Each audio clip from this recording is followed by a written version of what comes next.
Hello student, today's topic is vegetative reproduction in plants. What is the vegetative reproduction? Answer is vegetative reproduction or vegetative propagation is the process of multiplication in which a portion or fragment of the plant body function as a propagates and developed into new individuals. Vegetative reproduction या vegetative propagation एक process है जिसमें किसी भी plant का एक fragment या portion वो न्यू इंडिविजुअल प्लांट में डेवलप होने की कैपेसिटी रखता है। जस्ट लाइक प्लांट का जो स्टेम होता है, रूट्स होता है, लीफ होता है, उसमें कैपेसिटी होती है कि उससे किसी भी पार्ट से एक न्यू प्लांट डेवलप हो सके। These are also called vegetative part of plant. इसी कारण पौधों के इस भाग को वेजिटेटिव पार्ट भी कहा जाता है। Next one, classification of vegetative propagation. आइए अब देखते हैं कि वेजिटेटिव प्रोपोगेशन को किस तरह से क्लासिफाइड किया गया है। Vegetative propagation classified into two types. Vegetative propagation जो होते हैं टू टाइप्स के होते हैं। First one natural vegetative propagation and second one artificial vegetative propagation.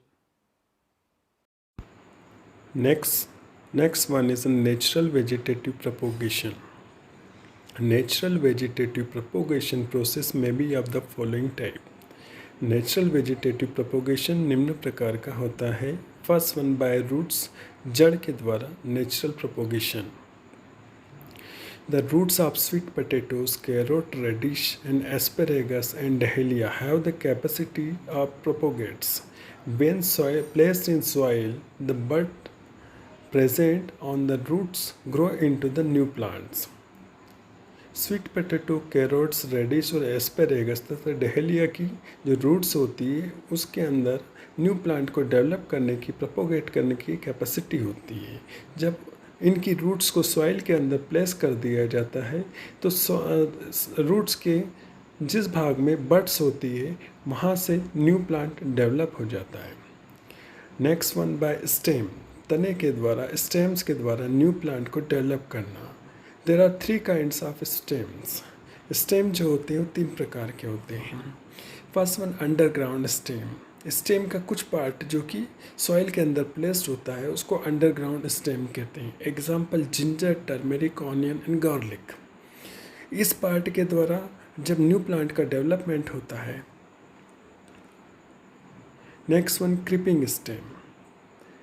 Creeping stem ऐसा स्टेम जो सॉइल के हॉरिजॉन्टली प्लेस्ड होता है। Example lawn grasses, strawberry and mint.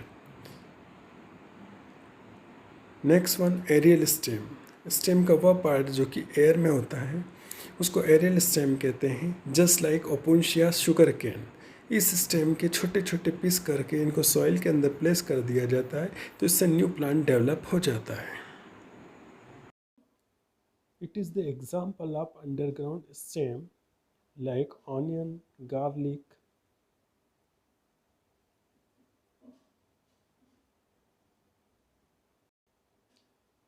It is the example of creeping stem, example mint and strawberry, lawn grasses. आपने lawn grasses को देखा होगा कि उसकी जो रूट्स होती है वो सॉइल के हॉरिजेंटली ग्रो करती है। उसका जो इंटरनेट वाला पोर्शन होता है तो सॉइल के अंदर वहाँ से रूट डेवलप होती है। अगर उस पार्ट को कट कर दिया जाए तो उससे न्यू प्लांट डेवलप हो जाता है।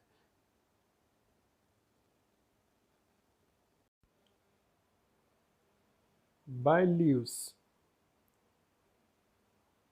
some plants of leaves have capacity to develop new plant. Example bryophyllum.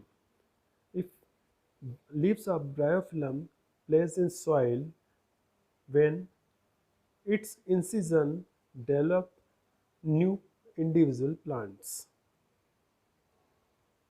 Next one by bulbils. Bulbils are multicellular, more or less spherical structure produced in the axis of foliage leaves in place of buds.